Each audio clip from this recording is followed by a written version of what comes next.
Donc, le comité de pilotage, son rôle est le suivant, est de planifier tout ce qui est à planifier avec le CPIE et avec les citoyens et avec les habitants. Parce qu'en fait, un atlas de biodiversité, comme l'indique son nom, c'est un atlas. Un atlas, c'est un ensemble de cartes. Ici, en fait, c'est une acquisition de connaissances. Et pour acquérir ces connaissances, il faut faire des inventaires et se promener sur les sites. Or, une commune, c'est beaucoup de privés et peu de terrains communaux. Donc, il faut aussi avoir une connaissance, une connaissance du terrain pour savoir où on peut aller, comment on peut se déplacer sur les terrains et tout ça. On a donc aussi dans cette démarche d'ouverture citoyenne, en plus d'avoir des citoyens dans le comité de pilotage, on a des citoyens dans le comité de suivi. Enfin, on a créé, pardon, un comité de suivi. Et ce comité de suivi, en fait, c'est une invitation à tous les citoyens à savoir où en est l'atlas de biodiversité communale, qu'est-ce qui est engagé et qu'est-ce qu'on a réalisé. Donc là, on invite tous les gens à venir et on fait un état des lieux, un état de connaissance de ce qu'on a fait. Voilà, donc on a comment trois grandes thématiques, si je ne dis pas de bêtises, c'est ça? Ouais. Non, deux grandes thématiques. L'acquisition de connaissances par des inventaires naturalistes protocolés. Donc ça, c'est le CPIE qui s'en charge. C'est-à-dire qu'une fois qu'on a mis en place ces protocoles, c'est leurs écologues naturalistes qui font les relevés. Et on a donc lancé aussi un inventaire participatif où là, on invite les gens à témoigner et en fait, on utilise beaucoup une appli qui s'appelle Intramuros.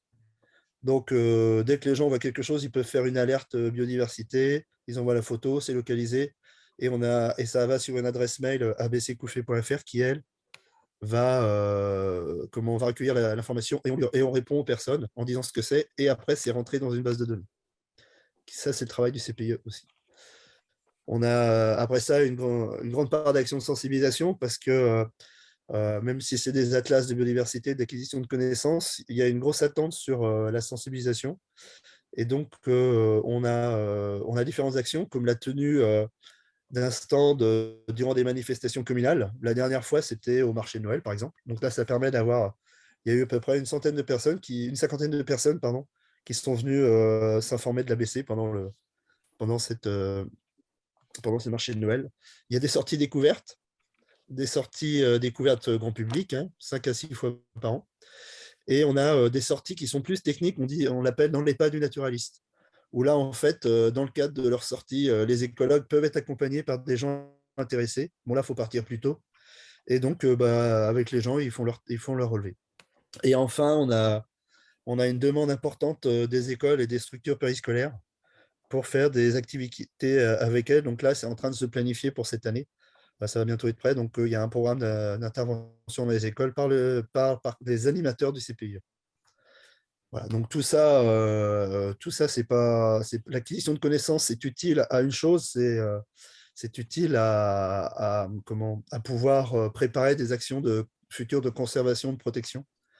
Même si on a des outils limités, on pense on espère pouvoir utiliser ça, entre autres dans le PLU, en affinant le règlement. En particulier, c'est un train vert et bleu. Bon, voilà. Est-ce qu'il me reste quelques minutes ou pas? Ou j'ai dépassé? Non, vous êtes bien. Il vous reste quelques minutes. Ok. Ce qui est peut-être Je justement vais vous intéressant, c'est de souligner peut-être les points de vigilance que vous pouvez peut-être apporter, les plus et les moins que vous avez peut-être notifiés, et notamment dans la réponse à l'appel à projet, peut-être les choses qui vous semblent plus ou moins difficiles ou plus ou moins importantes. En fait, c'est vraiment. Enfin, nous sommes une commune rurale, dans une communauté de communes rurales où les questions de biodiversité sont quasi inexistantes. Notre communauté de communes l'a encore reconnu dernièrement que ce n'est pas un sujet majeur pour elles, et pour le moment, même si ça va sans doute s'améliorer. Et donc, il faut vraiment avoir une équipe motivée pour mener ce projet. Et nous, c'est le cas. Et comment il faut vraiment que ça soit pour moi, il faut vraiment que ça soit un projet de la commune. Un vrai projet d'engagement de la commune pour la biodiversité. Et il y a vraiment besoin, comment? La biodiversité, c'est de la biologie, c'est une science donc, et il faut pas s'improviser là-dessus. Et j'invite vraiment à s'appuyer directement sur des structures dédiées qui travaillent sur ces questions-là pour bien réfléchir au projet et pour bien le préparer, pour savoir où on met les pieds. Il y a aussi, qu'est-ce que je veux dire? Il y a aussi prévoir, hein. Donc ça, je le découvre vraiment, c'est la partie communication. Même si le CPE, pour nous, sur les 50 000 euros de subvention, on a 50 000 euros pas de subvention, on a 50 000 euros de projet. Donc ça finance le travail du CPE. Mais on s'est rendu compte qu'on n'a pas pris assez en compte la partie communication. Et là, en fait, on le fait sur notre temps libre en tant qu'élu. Et bah, c'est assez gros, c'est assez conséquent comme travail. Et ça, faut pas faut mieux l'anticiper de manière à ce que l'action soit vraiment bien relayée, relayée, relayée. C'est Bertrand Pinal. C'est de quelle communication tu parles, Laurent, là? Donc nous, Exactement. nous, la communication, c'est des articles dans notre bulletin municipal dans notre lettre municipale qui est mensuelle. C'est des articles, c'est des monographies sur des espèces pour inviter à témoigner de leurs observations. C'est qu'est-ce qu'il y a d'autre? C'est faire des annonces pour les sorties publiques. En fait, c'est tout ça. Et il s'avère qu'en fait, vu qu'on est une commune qui est très investie dans plein de projets, notre équipe administrative peut plus suivre en fait. Donc du coup, c'est nous qui nous chargeons de ça. Voilà. D'accord. Si je peux vous présenter je peux faire un petit partage d'écran. Vous allez voir ça. Vous voyez là? Oui. Voilà. Mince. Tac. Je voulais juste afficher, voilà comment. Non, c'est pas ça. Mince. Voilà le planning qu'on s'était mis au départ. Donc, montage du dossier, lancement de projet, état initial. 2021, j'ai oublié de parler de l'état initial. En fait, on a aussi une partie état initial et une acquisition des connaissances bibliographiques. Donc, le CPE a passé tout, vu que le projet a été lancé à partir de juin 2021, il a vraiment il a vraiment été en action en septembre. Et à partir de là, le CPE a focalisé essentiellement sur la récolte des données bibliographiques. Donc après, vous voyez qu'on est dans l'acquisition de connaissances, les approches de participative animation, bon, l'accompagnement technique du CPE parce qu'il est présent à chaque copie, il est présent à chaque co-suit. Et il y a comment le CPE nous produit des documents de synthèse à l'issue de chaque opération. Je reviens sur la partie protocole, je trouve, enfin, moi, c'est ce que j'aime beaucoup aussi, étant écologue aussi. Voilà, en fait, tous les sujets sur lesquels on va travailler en termes d'inventaire. Donc, les chauves-souris, les chiroptères, les mammifères terrestres, la vie faune nicheuse, les reptiles, les amphibiens, les insectes, entomophones et la flore. Et en fait, on a défini les protocoles. Donc, les chiroptères, c'est des points d'écoute à travers des relevés acoustiques. Les mammifères terrestres, il n'y a pas de protocole dédié, c'est au gré des sorties. Des points EPS, c'est-à-dire pour les faunes nicheurs, les points EPS, c'est des points d'écoute d'oiseaux chanteurs. Les reptiles, on pose des plaques. On a posé 64 plaques sur la commune à reptiles. Les amphibiens, c'est les inventaires dans les mares. L'entomofaune et la flore, ça sera des stations à suivre. Et donc, à partir du mois de juin, et là, on doit définir les stations. On n'a pas fini là-dessus. Voilà, c'était un peu pour illustrer la partie protocole. Et j'aurai d'autres illustrations si vous voulez, mais je crois que là, je vais dépasser mon temps.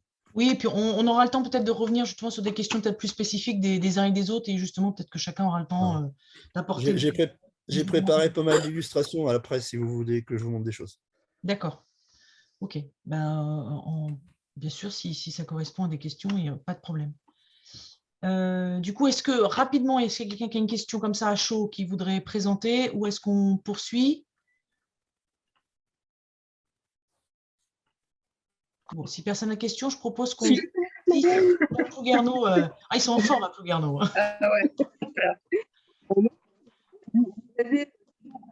Alors, Anne n'entend pas bien. Avec mon ordi. On ne vous entend pas. Est-ce que il y a du temps agent sur votre ABC au niveau de votre organisation là? Est-ce qu'il y a des agents sur l'ABC? Non, non, on n'a pas. On est une petite commune, on a une petite équipe. Enfin, on a une équipe d'agents qui est déjà très conséquente pour notre commune, mais on n'a pas d'agents dédiés à ça du tout. Du coup, ça fait une bonne transition vers Plouguerneau parce que c'est à vous de prendre la parole, justement parce que l'atlas de Plouguerneau, Anne et Marie l'expliqueront bien, mais effectivement, ça leur a permis de créer un poste, en fait, comme d'autres communes l'ont pu le faire, de créer un poste pour animer l'émission de l'atlas. Donc, du coup, Anne Dupont, qui est donc chargée de mission ABC, entre autres, et Marie Bousseau, qui est adjointe à Plouguerneau, qui vont nous parler toutes les deux de l'Atlas. Est-ce que c'est vous qui mettez en partage votre document ou est-ce que vous voulez que ce soit moi qui le mets? Si tu veux bien le faire, Maïwen, sinon on le fait. Non, mais pas de problème. Il faut juste que tu me dises. Alors, attends, hop. Super webinaire, voilà. C'est vendredi. Ouais, c'est vendredi, ouais, on a hâte de. Hein, allez, encore un petit peu de. Est-ce que vous voyez le. Oui. Oui. Bon, alors je vous laisse. Tu me dis quand je tourne les pages. Ouais, c'est bon. C'est bon? Ouais. Bon, bonjour à tous et à toutes. Donc moi, je suis Marie Bousseau, première adjointe de la commune. C'est pas moi l'élu référente, c'est une collègue déléguée à la transition écologique, mais j'essaye du mieux que je peux de suivre quand même ce projet. Alors, au niveau du montage là, de la réponse à l'ABC, en fait, nous, on a répondu dès 2020. Donc, je crois que l'appel avait dû tomber juste avant l'été. On était deux nouvelles élues du coup intéressées. Enfin, déjà, il y avait une validation de l'équipe pour répondre à ça. Et puis, donc avec Marine, on s'est lancé là-dedans. Alors, avec tout l'aspect un peu rock'n'roll du fait que c'était les vacances d'été.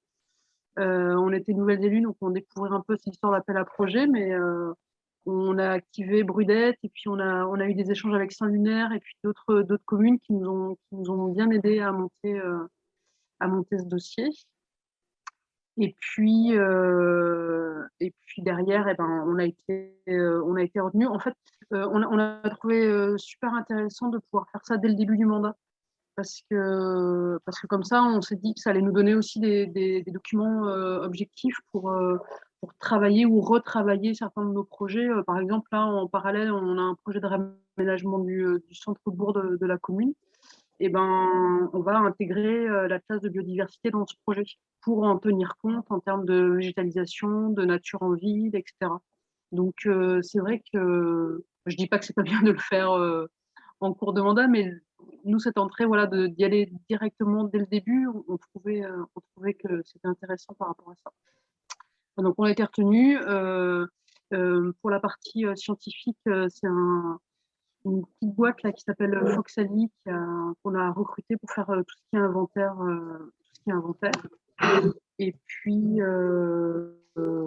voilà, et à partir de là, on a pu commencer à travailler notre calendrier. Et puis, on a, je sais pas si j'en parle maintenant de ton recrutement, Anne, c'est au niveau du montage, oui. Ouais. Donc, on avait acté aussi le fait, pour la partie animation et coordination, de recruter donc Anne, qui est là, qui est à 100% sur la commune, 60% de son temps sur un projet alimentaire de territoire et 40% sur la classe de biodiversité communale. Donc voilà, au niveau budget, donc il y a vraiment eu deux actions fortes, le recrutement de l'entreprise Foxali pour la partie scientifique et donc le recrutement de Anne sur son ABC pour la coordo et l'animation. Et du coup, je vais continuer sur l'organisation et comment on s'organise en fait pour coordonner cet ABC. Donc, il y a 4 phases. Là, sur le tableau, vous voyez 4 phases. Et il y a le travail de Foxali qui est le bureau d'études qui fait les inventaires scientifiques, les inventaires pro, enfin, on les appelle comme ça. Il y a ce que j'ai appelé l'appropriation citoyenne et les inventaires, c'est-à-dire l'acquisition des connaissances et la sensibilisation. Et puis, il y a le volet programme d'action communale. Ces 3 volets sont réalisés à peu près, c'est des phases qui se chevauchent parfois.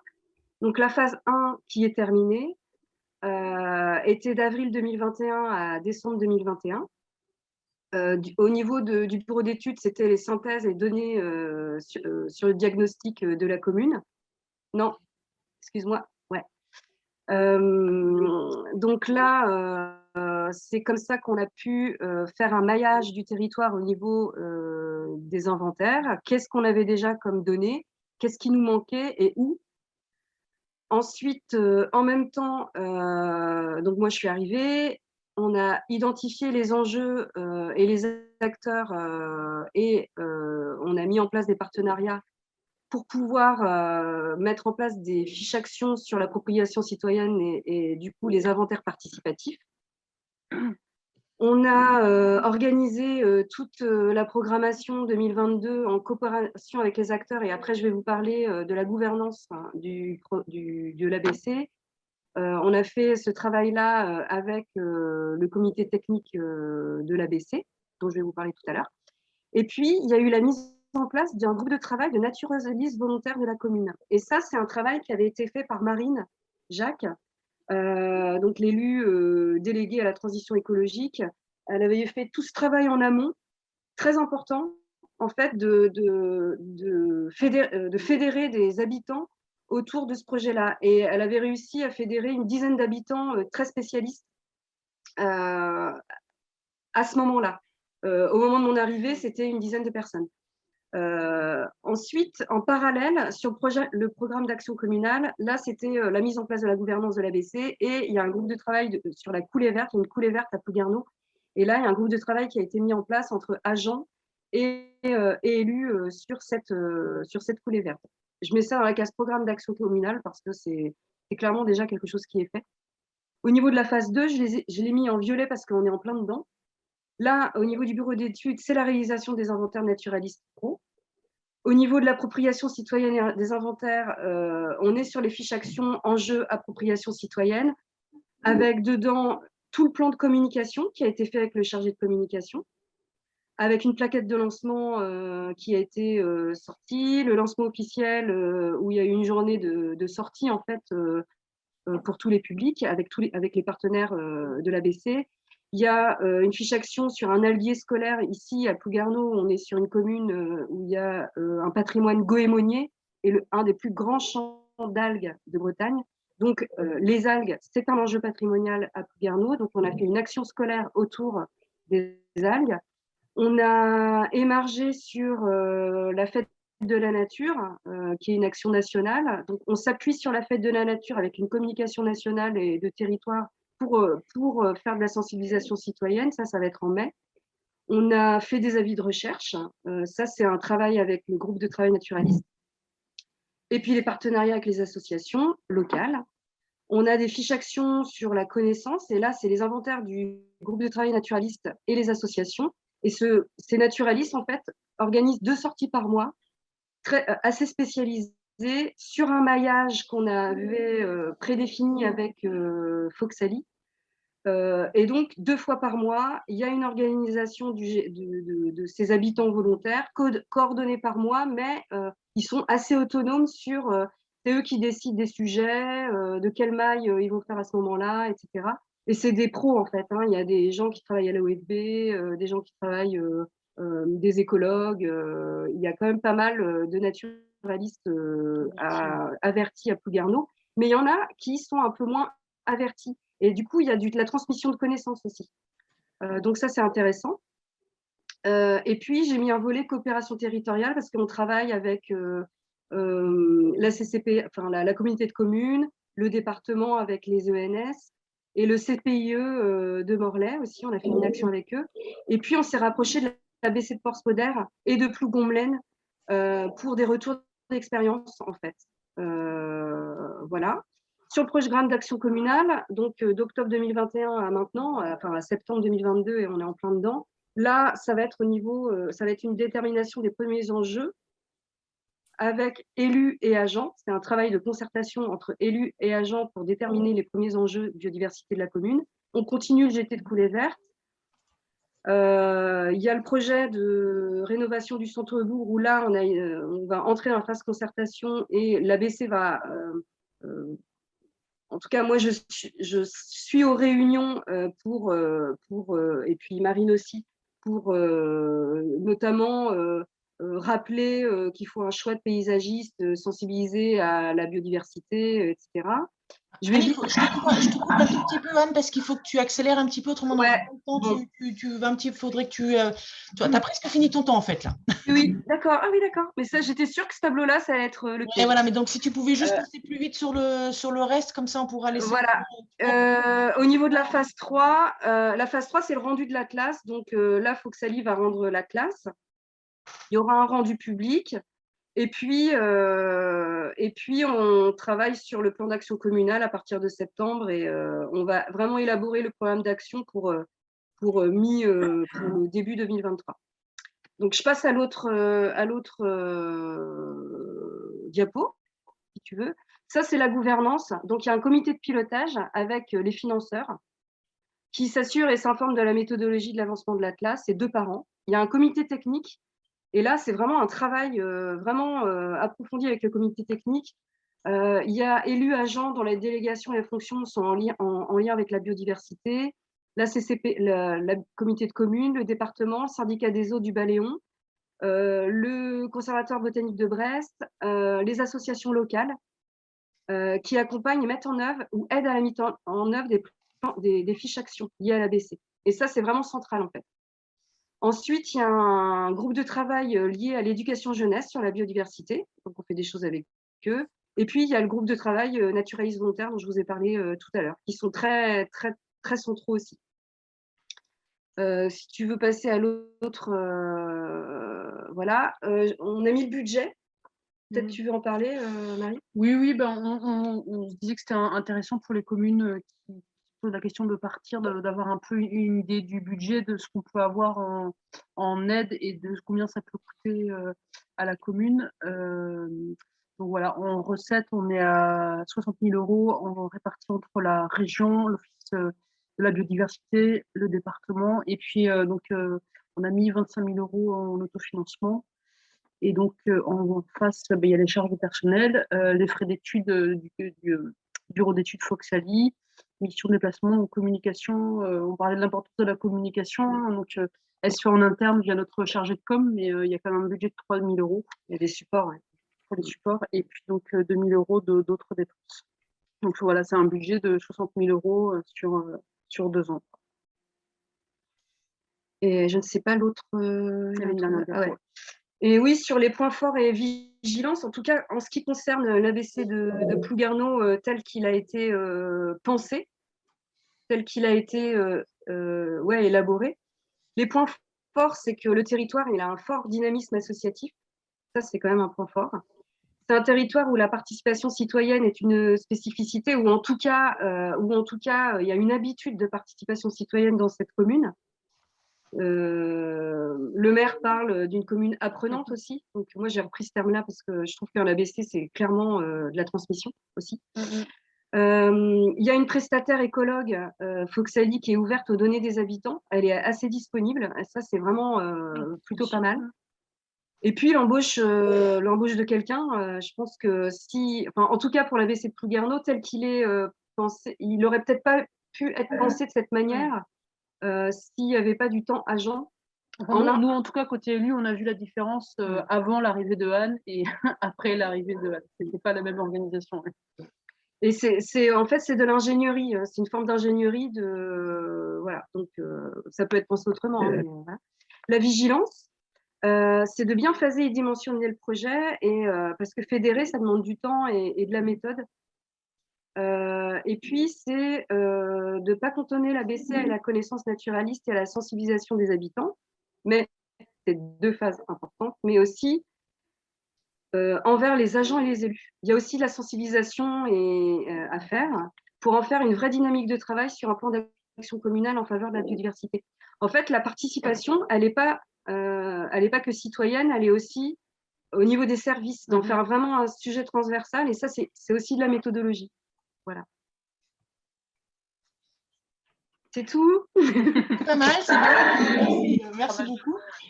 C'est riche. Alors, attends, j'enlève le partage. Pardon, parce que là, voilà, hop, j'arrête le partage. Voilà. Donc, merci Plouguerneau pour ce regard. Voilà, un ABC monté différemment. Je pense que voilà, une des différences importantes, c'est le fait que là, la commune a choisi d'embaucher de créer un poste de chargé de mission pour assurer le suivi, l'animation de cet outil. On voit bien que c'est vraiment, il y a quand même beaucoup de volets et que ça demande beaucoup de travail. S'il y a des questions précises ou une question sur ça, on la prend. Sinon, on poursuit. Oui, moi, je veux bien poser une question. Donc, Béatrice Adam, je suis élue dans la commune de La Chevallerais. Et je voulais savoir, Anne donc, Dupont, qui a été embauchée, est-ce qu'elle avait des connaissances particulières justement en écologie, en développement durable avant son arrivée? Voilà. Non, vas-y.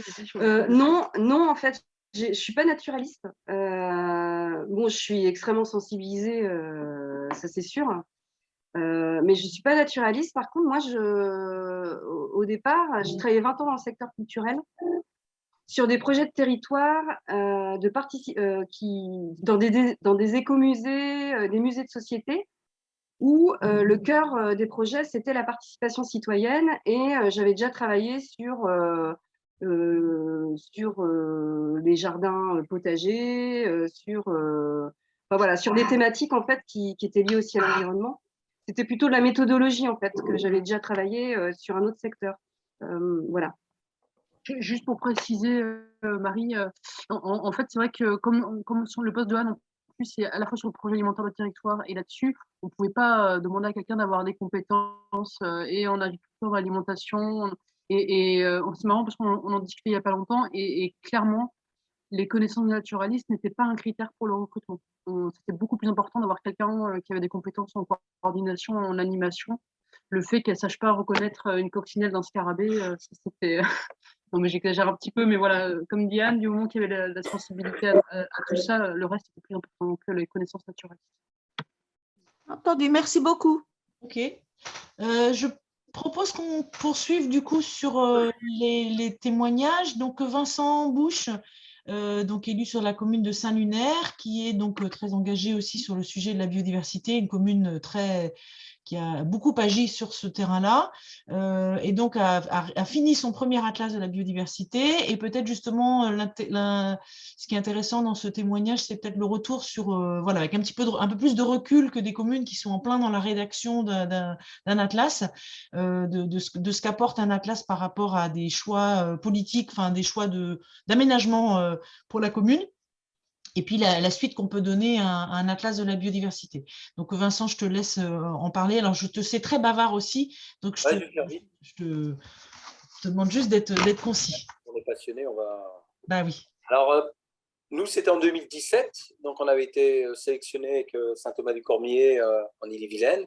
Alors Saint-Lunaire a une particularité, c'est le fait d'être sur le littoral et donc d'avoir des résidents permanents, d'avoir des résidents secondaires. On est quand même dans les 55% de résidents secondaires, donc c'est un deuxième public qu'il faut toucher.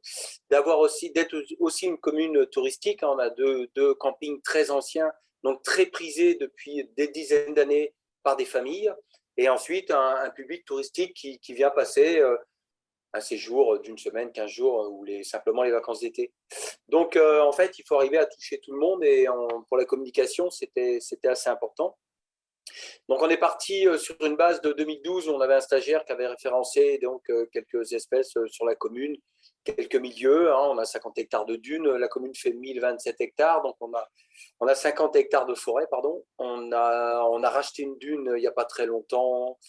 On a racheté une dune. On a un espace naturel sensible. Donc, conservateur du littoral, gestion par le département 35 de 25 hectares. Et puis, on dira que Saint-Lunaire, c'est à peu près un tiers en agricole, un tiers en urbain et un tiers en espace naturel. Et à partir de là, on avait quelques données d'espèces, mais qu'il fallait construire l'atlas. Surtout, moi, dans l'esprit, c'était en prévision d'une révision de PLU. Donc, moi, à l'inverse, étant un peu naturaliste, voilà, au sein d'une association qui s'appelle Bretagne Vivante, l'idée était de partir assez vite, et c'est peut-être ce qu'il ne faut pas faire.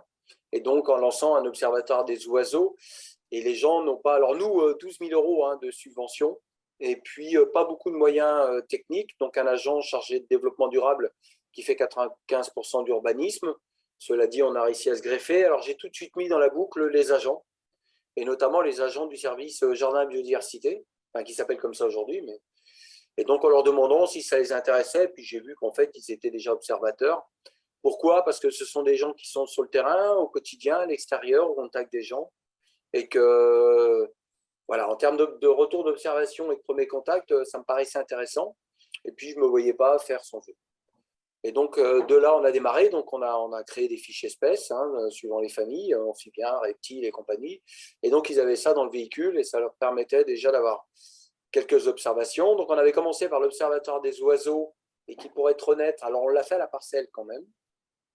En se baladant, alors j'ai beaucoup en campagne et puis en ville, et effectivement, à l'interrogation que les villes ne peuvent pas rentrer dans les jardins privés, alors c'est problématique, puisque ça représente quand même un peu plus d'1 million d'hectares en France, et que les jardins privés, c'est 4 fois la surface des réserves naturelles. Donc il y avait un fort potentiel. Donc ça nous a interrogés, et à partir de là, pour sensibiliser les gens, puisqu'on voulait que ce soit participatif absolument. Un atlas n'est jamais fini, en fait, il continue de vivre.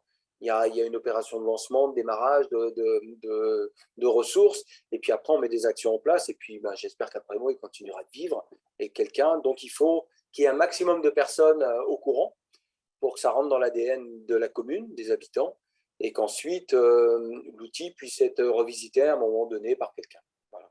Et donc, on a créé, on s'est dit, pour les jardins, ce serait bien de créer un jardin qui soit un jardin biodiversité. Donc, cité, CITE, et donc on a repris le jardin du presbytère, et donc on a mis tout ce qu'on pouvait y faire en termes d'aménagement pour favoriser la biodiversité dans son jardin et passer les messages. Ça a été ça l'étape. Et puis, quand on a vu que l'Observatoire des oiseaux ne nous permettait pas d'avoir beaucoup de données, parce que ça semblait peut-être, par le nombre d'espèces, un peu trop complexe, et qu'on est passé d'une société rurale en un siècle à une société urbaine, eh bien, on s'est dit, il faut qu'on réfléchisse. Et puis, on s'est dit, mais pourquoi pas créer un avis de recherche du style Wanted? Et donc, on a cherché une petite bestiole qui frappe les esprits tout de suite, et on a choisi le hérisson, voilà, qui regardait par-dessus une barrière, et puis c'était directement avis de recherche. Nous recherchons cette espèce, mort ou vive, parce que même morte, ça nous intéressait, pour voir les problèmes de circulation. Et donc, en fait, ça a démarré pleine balle, en le partageant sur les réseaux. Alors, nous, on utilise beaucoup les réseaux. Donc, il y a un réseau privé, les Tuets 2, donc Tuets de Saint-Lunaire-Ci. Donc, on a diffusé les avis de recherche là-dessus. Et puis, le hérisson, voilà, c'est emblématique, donc c'est parti très, très vite. Donc là, on a pu recenser tout de suite tous les secteurs, tous les quartiers. Et puis, on a demandé aux gens de nous envoyer directement un petit mail, ce qui a plutôt bien marché. À partir de là, on a fait une carte. Donc, mort, ça nous donnait les incidences en termes d'écrasement.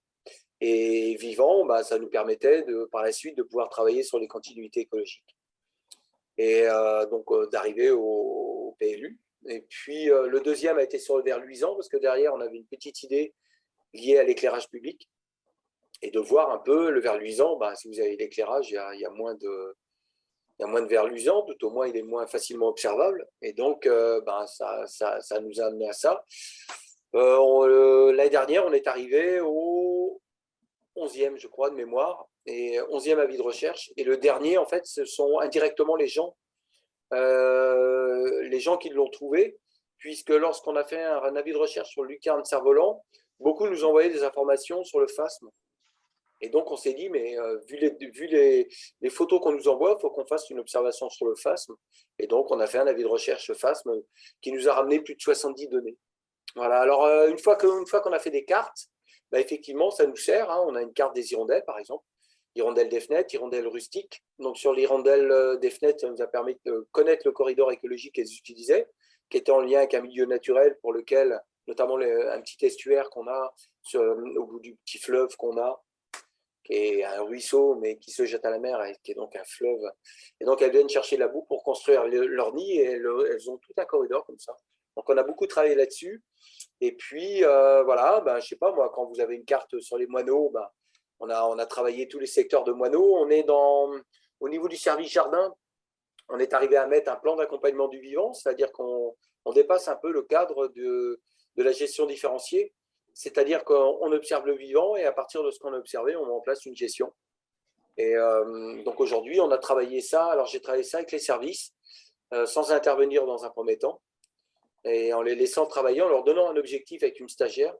Et puis ensuite, je suis intervenu pour essayer de clarifier et de mettre en place ce plan d'accompagnement du vivant. Donc en fait, il n'y a pas de calendrier de gestion.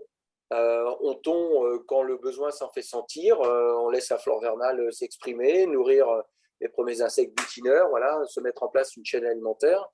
Bon, ben là, un premier passage a été fait, mais en position haute.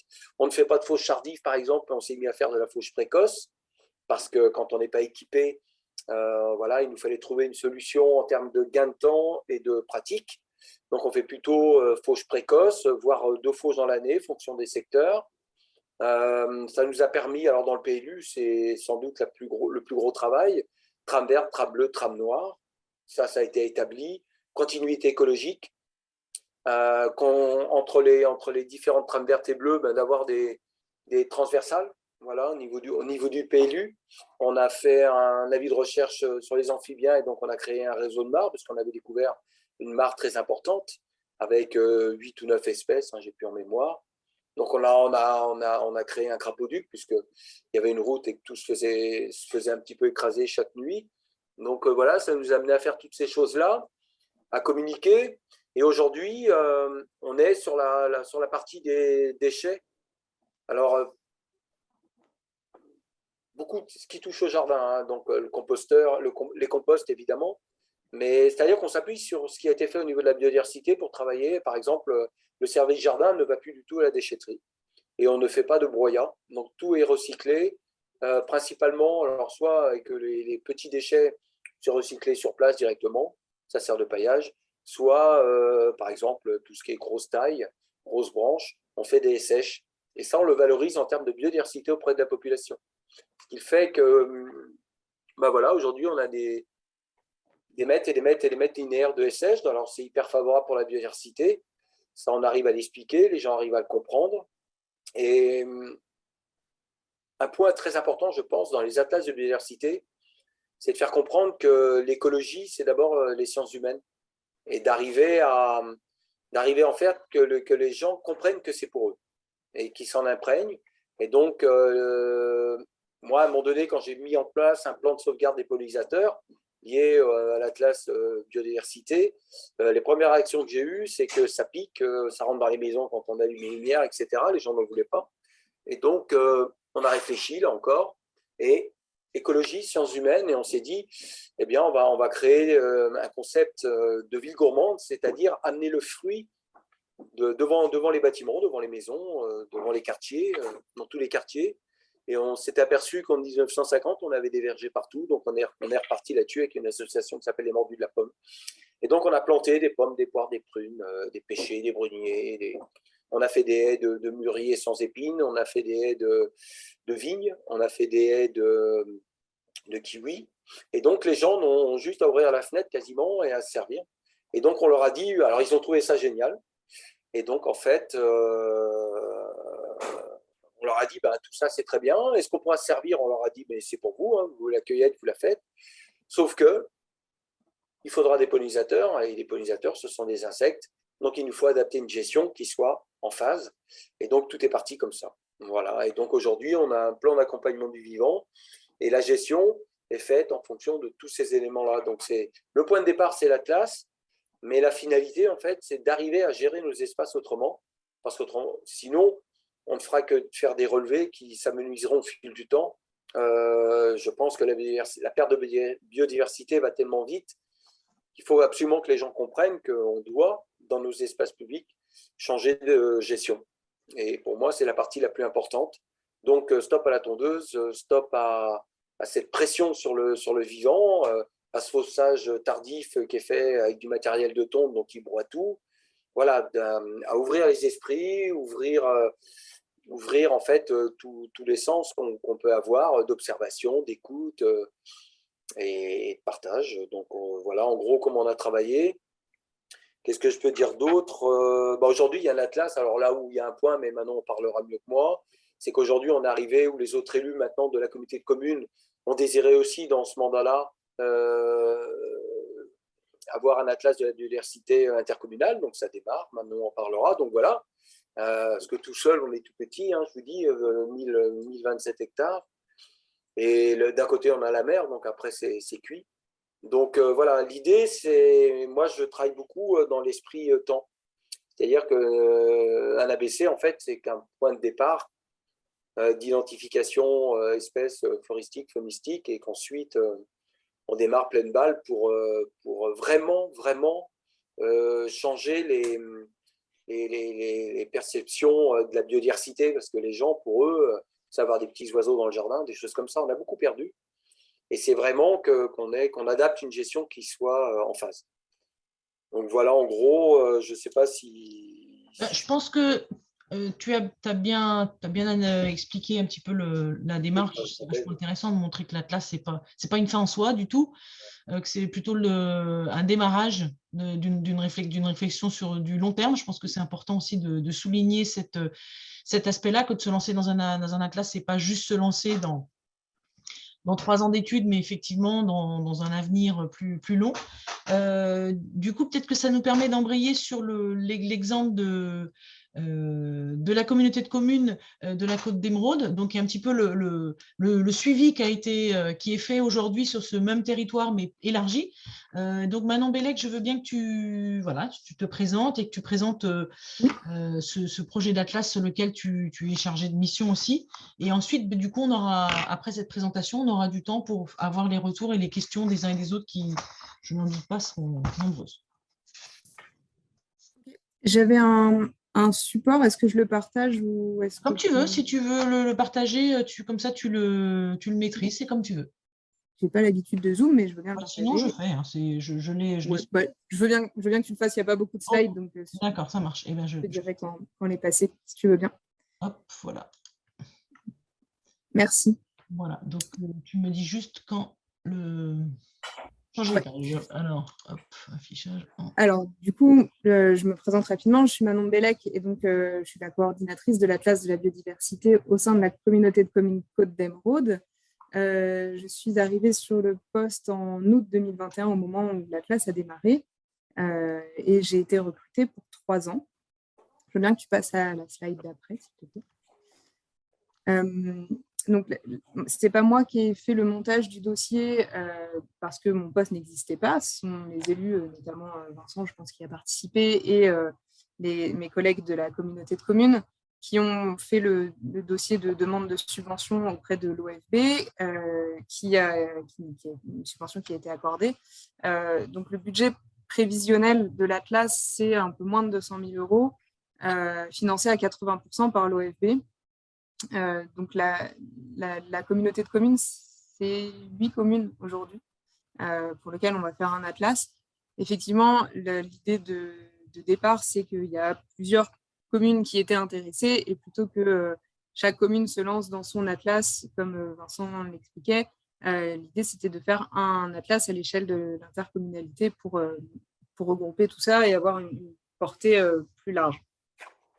l'objectif du coup de cet atlas, l'objectif principal, c'est de préserver et favoriser l'expression de la biodiversité ordinaire et patrimoniale. Ça a été précisé parce que c'est important pour nous de s'intéresser à toute forme de biodiversité. Alors, dans la biodiversité patrimoniale, on entend les espèces un peu emblématiques ou rares ou impressionnantes, mais on s'intéresse aussi à toutes les formes de biodiversité, y compris celles qui nous entourent au quotidien, qui sont un peu moins impressionnantes, qui sont un petit peu moins... voilà, on a l'impression que c'est moins important, mais l'Atlas s'intéresse bien à toutes ces formes de biodiversité.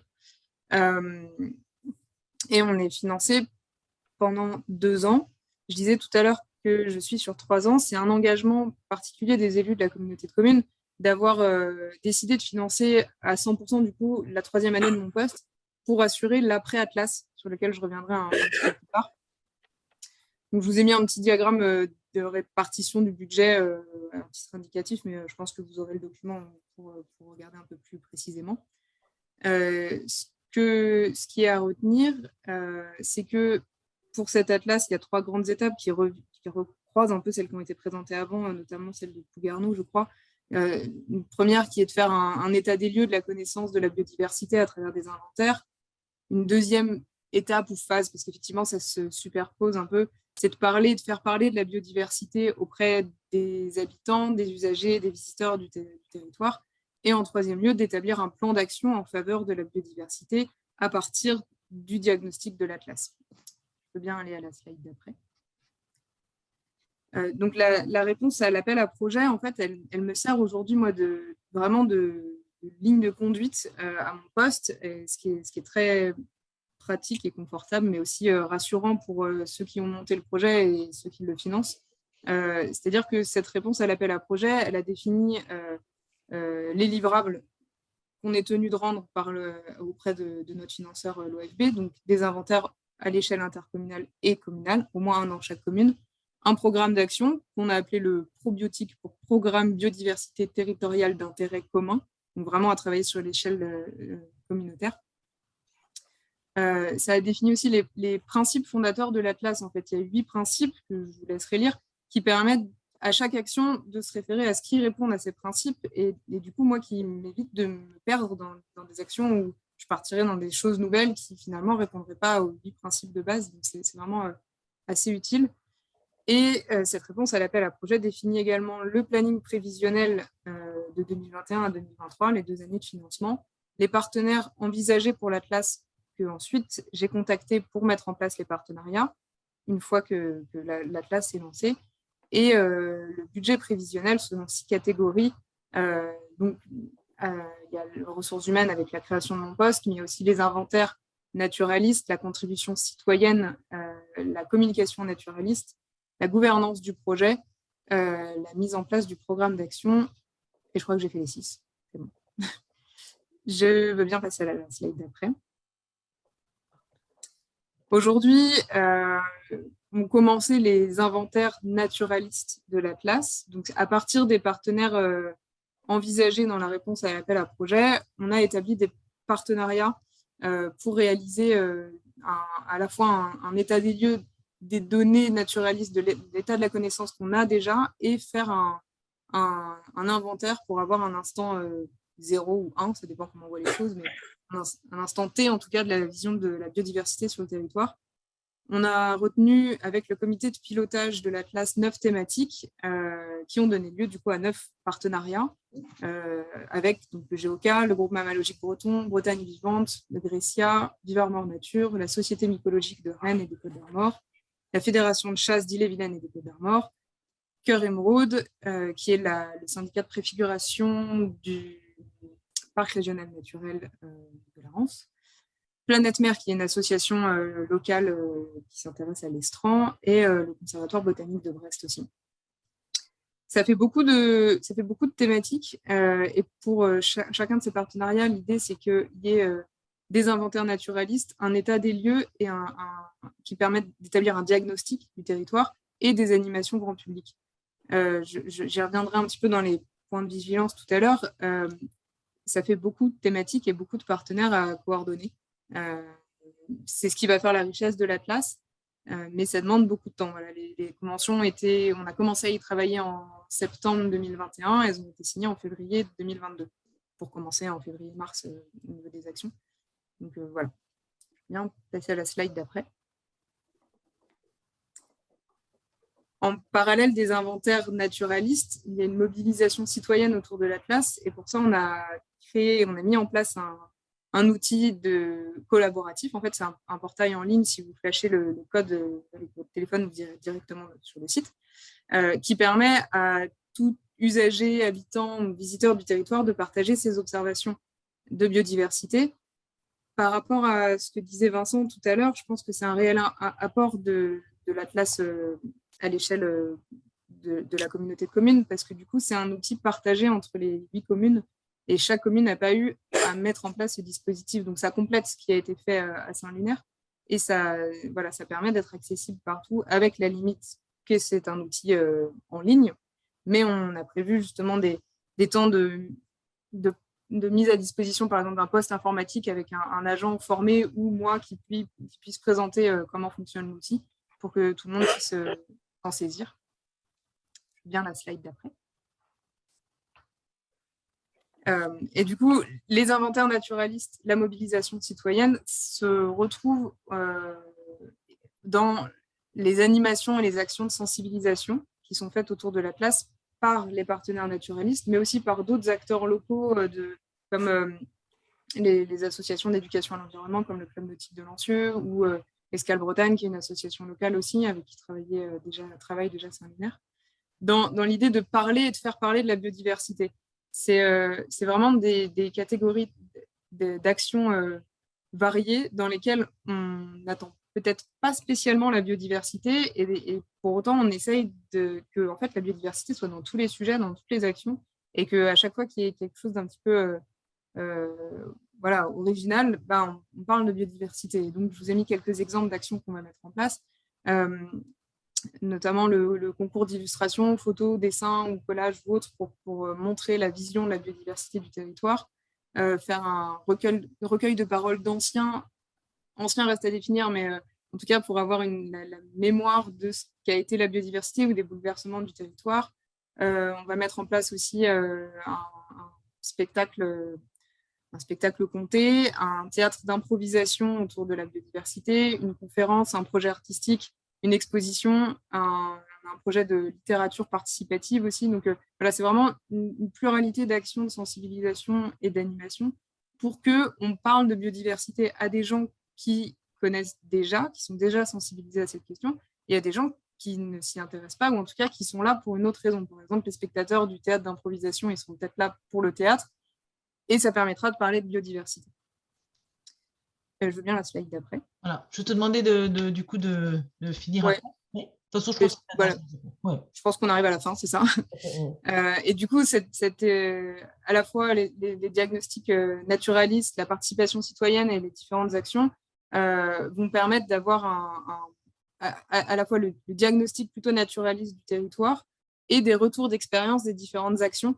C'est ce que j'explique un peu sur cette slide, c'est que pour arriver à la proposition du plan d'action, en fait, on va se servir de tout ce qui aura été fait dans l'Atlas pour voir ce qui a marché, ce qui n'a pas marché, échanger avec les partenaires, avec le comité de pilotage, pour voir ce qu'on pourrait mettre en place comme action concrète en faveur de la biodiversité après l'Atlas, de manière durable, ce qu'on pourrait reproduire. Si le théâtre d'impro, ça a super bien marché, de se dire que ça va être un événement annuel ou bisannuel. Voilà, donc vraiment se servir de l'Atlas comme test pour voir ce qui marche pas, et comme occasion de faire un état des lieux d'instant T de la biodiversité du territoire. Donc, ce que je remettais aussi un peu, mais peut-être qu'on en parlera un peu plus dans les questions, c'est que donc l'Atlas ne s'arrête pas en 2023 à la fin du financement, déjà parce que moi je représente une 3e année pour assurer la mise en œuvre de ce plan d'action, et que l'idée des élus, au moment où ils proposent la candidature à l'OFB, et c'est toujours une idée qu'ils défendent aujourd'hui, c'est que la démarche biodiversité doit s'inscrire dans les actions du territoire et dans les différents projets, pour que voilà, ça ne s'arrête pas à l'Atlas, ce n'est pas une fin en soi, mais c'est bien un point de départ pour travailler ensemble avec les 8 communes sur une démarche globale biodiversité. Et je crois que c'est la fin de mon diaporama. Oui, voilà. Du coup, ben, je vous remercie tous vos interventions. Elles sont toutes aussi intéressantes les unes que les autres. Et du coup, ben, je pense qu'on peut arriver au temps des questions. Donc, c'est vrai que voilà, je me suis dit on allait concentrer un petit peu ce temps de questions-réponses. N'hésitez pas à cibler vos questions, vous présenter peut-être aussi pour qu'on sache qui pose la question. Parce que comme on ne vous voit pas, ce n'est pas toujours évident. Est-ce qu'il y a des questions? Sinon, moi, j'en ai, mais allez-y. Moi, j'ai une question, Laurent Gouret. Frédéric Guano, pardon. Ouais, après, vous pouvez peut-être mettre la petite main. Voilà. Ah, je sais pas. Frédéric Guano, je pense que vous avez levé la main. Donc, allez-y. Bonjour. Donc, je suis Frédéric Guano. On ne vous entend pas très bien. Là, on ne vous entend plus du tout. Jeunesse à Crossac, qui est en Loire-Atlantique, et également Charles-Environnement. Vous m'entendez? Pas très, très bien.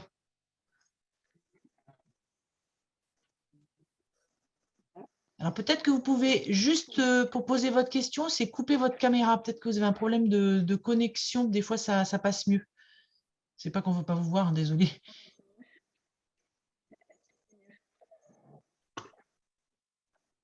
On ne vous entend pas. Il y a le chat. Par le chat. Oui, ben on va faire par le chat. Et du coup, en attendant, on va vous poser votre question dans le chat. Et en attendant, je crois que Laurent Gouret avait une question. Oui, je viens de trouver lever la main, là, je ne connaissais pas. Oui, je reviens sur la dernière présentation. Est-ce que vous pourriez nous rappeler, je ne sais pas si vous l'avez précisé, combien de communes vous avez en fait dans votre projet qui sont concernées? Il y a 8 communes concernées par l'Atlas. Donc, c'est les communes enfin, si ça vous intéresse, Dinard, Saint-Lunaire, Saint-Briac, Lancieux, Tréméreuc, Pleurtuis, La Richardet et le Minic-sur-Rance. D'accord. Et donc, donc je vois que vous avez, vous prenez l'ensemble des thématiques naturalistes. Comment est-ce que vous avez défini les protocoles d'inventaire pour couvrir ce territoire? Est-ce que vous avez travaillé sur un effort équivalent sur une commune, d'une commune à une autre pour chaque groupe? Comment vous avez fait? Alors, c'est en train d'être fait en fait avec les partenaires naturalistes. Ce qu'on a voulu faire, c'est construire un partenariat avec les différentes structures que vous nommez tout à l'heure, qui vont travailler à cette question en fonction de ce qu'ils ont aussi l'habitude de mettre en place, en se basant sur leur expertise et ce qu'ils ont comme disponibilité aussi pour le mettre en place. L'idée, ce n'est pas de faire une prestation dans le sens où nous, on est demandeur d'un protocole spécifique et on demande à un prestataire de le réaliser. C'est vraiment de construire une relation à plus long terme avec les partenaires naturalistes. Donc, on s'en remet à leur protocole. Ça a été à la fois, il va y avoir des points d'écoute pour les amphibiens ou des comptages d'oiseaux très, très protocolés. Des fois, ils n'ont pas le temps non plus parce qu'ils ont un plan de charge en fait assez déjà défini et conséquent avant même que nous, on arrive avec notre Atlas. Et du coup, ils vont nous former, moi et les agents techniques des communes, à identifier certaines espèces pour qu'ensuite, on puisse les développer. Donc ça, on est en train de travailler avec eux pour voir ce qui serait le plus simple et fiable à mettre en place comme identification. Je ne sais pas si ça répond à la question. Oui. Bah, en fait, il n'y a pas de standardisation d'un protocole proprement. Non, nous, on est pas parti. forcément. Et surtout, pour répondre aussi à une partie de votre question, toutes les communes ne vont pas avoir tous les mêmes inventaires. C'est-à-dire que les oiseaux, par exemple, vont être sur telle et telle commune, mais qui n'auront peut-être pas les amphibiens, mais qui auront aussi les insectes. Enfin, du coup, il y aura à peu près 4 à 5 thématiques par commune, mais ils ne vont pas avoir les 9, parce que sinon, c'est ingérable en 2 ans. Ouais. Du coup, moi, j'en profite. On a réfléchi à ça, en fait, nous, dans notre projet. Et on est parti sur des unités paysagères qui couvrent notre territoire. Donc, nous, on a essentiellement des zones de bocage qu'on va dire relictuelles, des zones de plateaux de grande culture qui, eux, sont en expansion, des boisements des milieux urbains et des coteaux de vallée. Et en fait, on fait passer on inventorie, les protocoles vont concerner au moins une fois chaque habitat. Ok, d'accord. Et comment, de cette manière, sans pour autant couvrir tout le territoire, au moins on essaye de recueillir le cortège d'espèces le plus diversifié possible, parce que les espèces sont étroitement liées aux habitats, le plus diversifié possible à l'échelle de la commune en échantillonnant ces territoires. Et donc, moi, j'avais proposé ça aussi en discussion avec la communauté de communes, parce que quand on applique ça, en fait, si toutes les communes l'appliquent, et ben, du coup, on a un échantillonnage sans pouvoir couvrir tout le territoire. Si on échantillonne de la même façon, on a carrément des données statistiquement exploitables. Enfin voilà, Mais c'est vrai. pour évoquer. Voilà. Du coup, je vais peut-être poser la question que posait Frédéric Guano, donc de la commune de Crossac, dans le chat. Donc, je lis sa question. Je suis donc adjointe à Crossac en Loire-Atlantique. Une question pour Monsieur Bush. Pensez-vous étendre vos actions sur la partie littorale? Et si oui, avez-vous déjà un plan d'études? Sur la partie littorale, non, considérant qu'on a des actions. Alors, on n'est pas parti sur la partie mer. Alors, après, il y a l'estran. L'estran, non, pas vraiment, hein, parce que quand je dis qu'on a une dune, c'est ce qui nous reste, c'est un lambeau de dune qui est coupé par la digue, hein, la continuité entre l'estran et la dune est coupée par une digue. Donc la dune, si on la considérait comme littorale, elle a été référencée, les espèces faunistiques et floristiques. Après, sur l'estran même, non. Mais on a une association locale, Escale Bretagne, pour lequel on participe financièrement sur des animations, découverte de l'estran, découverte de la pêche à pied, etc. Et qui, lui, a participé à remonter des informations, des données. L'IFREMER et le CRESCO, le centre de recherche des systèmes côtiers, sont à Dinard, donc juste à côté. Donc, ce sont des gens avec qui on travaille. On travaille sur les poissons amphihalins, par exemple. Voilà. Il me semble que Plouguerneau, peut-être qu'ils auraient des infos là-dessus. Je pense qu'ils travaillent plus sur l'estran. Enfin, je ne sais pas, Anne et Marie, peut-être que vous pouvez intervenir là-dessus. En tout cas, je sais que Porspoder, mais qui n'est pas là, travaille aussi sur l'estran. Mais je pense qu'à Plouguerneau, là, vous avez un volet estran, me semble-t-il. Oui, on a un volet estran. Et là, c'est vraiment des inventaires couplés. Il y a Foxali qui fait une partie des inventaires oiseaux littoraux. Donc, c'est par taxon.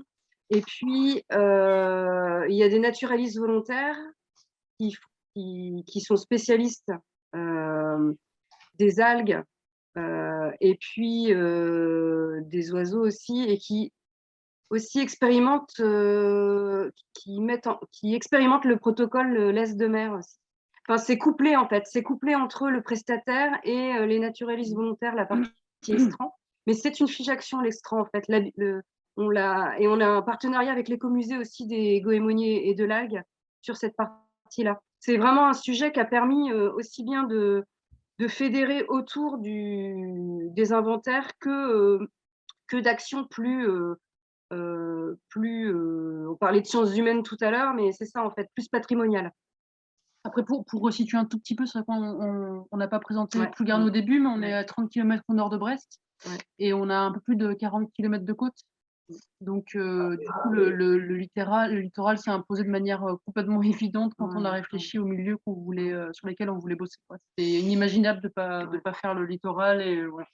Et puis, les données algues étaient assez vieilles, en fait, finalement, alors qu'on aurait pu penser que non, puisque on a des entreprises qui travaillent sur les. Enfin, il y a France Halieutis. Enfin, il y a vraiment des partenaires et même des entreprises privées sur le territoire qui est vraiment sur l'algue, qui sont vraiment sur l'algue. Donc nous, ça nous a permis de développer des actions autour de l'algue et de l'estran. Ok. Laurent Corret, tu as laissé ta petite main levée, je pense que…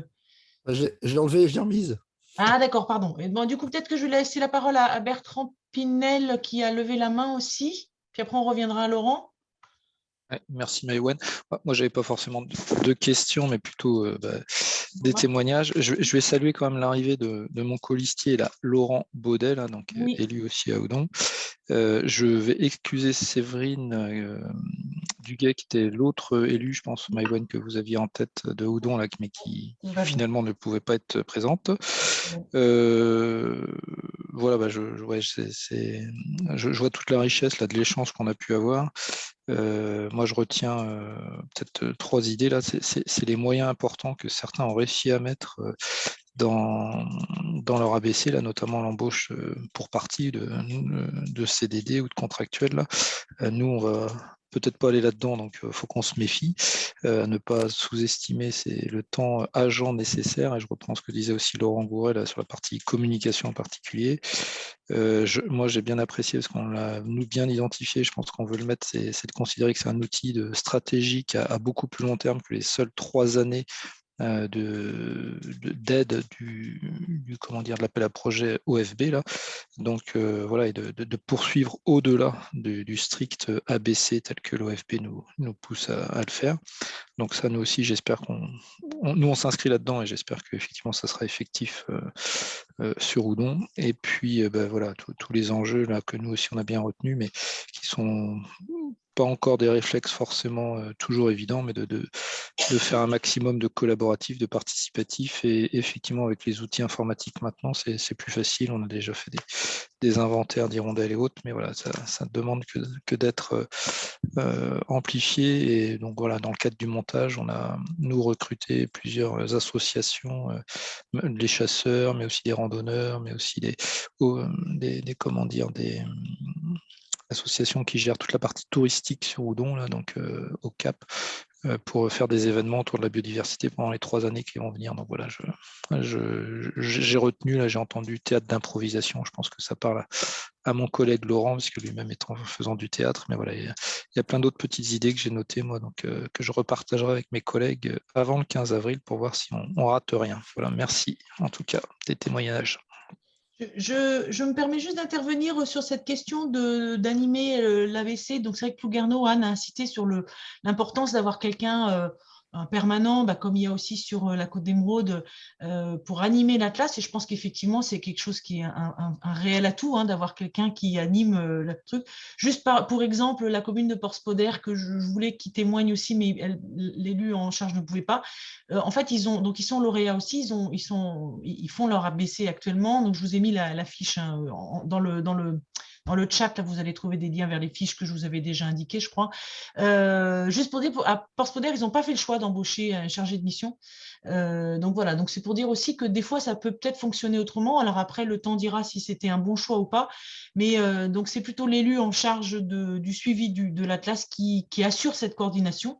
Alors, c'est assez lourd d'ailleurs, elle le dit. Mais voilà, donc ce n'est pas forcément un choix qui a été fait par toutes les collectivités.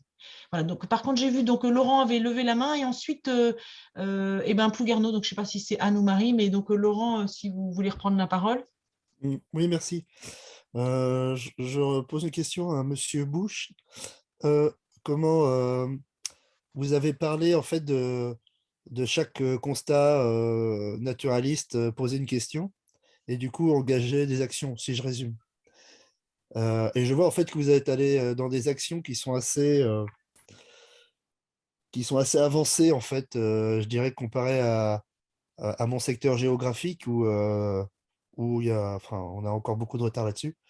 Et je voulais savoir si tout ça c'est lié en fait à une politique locale que vous aviez déjà mis, qui était déjà installée, ou est-ce qu'en fait il y avait déjà un accueil favorable à toutes ces actions. Je pense à OSH, aux plantations de vergers, toutes ces questions-là, plantation de haies et autres. Non, je dirais que, alors pour la petite histoire, je suis élu sur Saint-Lunaire pour un 2e mandat. J'avais été élu dans une commune à Pleurtuis, sur la communauté de communes dans un mandat encore précédent. Quand le maire est venu me chercher, alors je le connaissais quand même un peu, il m'a clairement dit que s'il me demandait de venir, parce que moi je veux bien m'investir, mais pas pour faire de la communication, hein, pour faire de l'action, Ouais. Il m'a dit que je pouvais compter sur lui. Et je peux dire aujourd'hui, même dans ce deuxième mandat, qu'il a été indispensable. Alors pourquoi? D'abord parce qu'il est ancien agriculteur, aujourd'hui en retraite, et que je pense que s'il avait le choix entre une carrière de journaliste et une carrière de paysan, et s'il a pris la carrière de paysan, c'est parce qu'il avait une sensibilité liée à l'environnement. Et donc, alors tout n'a pas toujours été très simple, hein. Le crapaud-duc, je vais vous donner un exemple. Moi, je voyais bien ces mortalités et je me disais que, ben voilà, alors la première action que j'ai proposée, c'est de fermer la route, ce qui a été il était en vacances, donc c'était très simple. J'ai appelé ma collègue première adjointe, je lui ai dit, écoute, il faut fermer la route. Tous les soirs, il y a 50 bestioles à se faire écraser. Elle m'a dit, bon, on ferme. Donc, on s'est arrangé, on a fermé, voilà. Et en fait, c'est là où c'est intéressant, c'est qu'à force de discuter en réunion maire adjoint, en conseil en pré-conseil, avec les collègues, ben, ils finissent par s'initier. C'est ma collègue qui était à l'urbanisme qui m'a dit, mais on ne peut pas faire autre chose que de fermer la route. Et je lui ai dit, si, on pourrait mettre un crapaud-duc. Elle me dit, ben, pourquoi on ne propose pas ça? Et vous voyez, moi-même, je me retenais parce que je me disais, mais ils vont me prendre pour l'écolo de service qui veut claquer du pognon n'importe comment pour des crapauds, quoi. On a quand même mis 4 ou 5 000 euros de mémoire pour faire le crapaud-duc. J'ai des exemples comme ça où lui m'a toujours soutenu. Alors, sur les composteurs, par exemple, la première fois, il a douté, quoi. Parce que la première action qu'on a, c'est ça ne marchera pas, les gens ne sont pas comme ça, voilà. Et c'est vrai qu'il faut faire très attention à la première approche lorsqu'on lance une action. Les SH, lui connaissait le principe des SH. La première, on ne l'a pas fait en cœur de ville. La première, on l'a fait en extérieur, en périphérie de ville, c'est-à-dire qu'on a testé.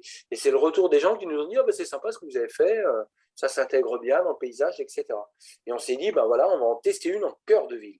Et là, on l'a testé, mais vraiment devant les habitations. Sauf qu'on a contribué à apporter aussi un côté esthétique. Voilà, parce qu'une SH, bon, ça dépend de l'endroit, mais ça peut être un peu moins esthétique. Donc, on a mis une ganivelle côté application. Et vous voyez, donc il y a toujours une approche, ce que je vous disais, hein, les sciences humaines, c'est-à-dire toucher cette sensibilité. Et mes collègues élus sont pareils. La réaction est la même, c'est-à-dire que dès que vous laissez, moi, où je fais très attention, c'est qu'il n'y a pas une volée de bois vert qui se met en place. Et ça n'a pas toujours été… moi, je sais que le compostage, par exemple, il a fallu que j'attende 2 ans. Mais même quand j'ai voulu le lancer auprès des jardins familiaux, eux-mêmes ont émis un doute sur le fait que ça pouvait marcher. Et aujourd'hui, il y en a 26 sur la commune et plus personne ne m'interroge quand je propose en mettre un à tel endroit ou tel endroit. Donc c'est valorisant. Les sèches, aujourd'hui c'est parti. Il y en a quasiment dans tous les secteurs de la ville. Ça fait 3 ans que les services jardin biodiversité ne va plus du tout à la déchetterie. Donc voilà, mais à chaque fois je l'amorce en disant valorisation pour la biodiversité. Alors il s'avère que le maire, il adore les sèches. Voilà. Donc là, c'est un point positif. Et le reste, non, bah après, faut être honnête, quand vous êtes récompensé de meilleure petite ville pour la biodiversité sur le plan national, pour le maire, c'est une plus-value, c'est un atout pour la commune. Et pour les habitants, ben, c'est pareil, on a senti que… Alors des fois,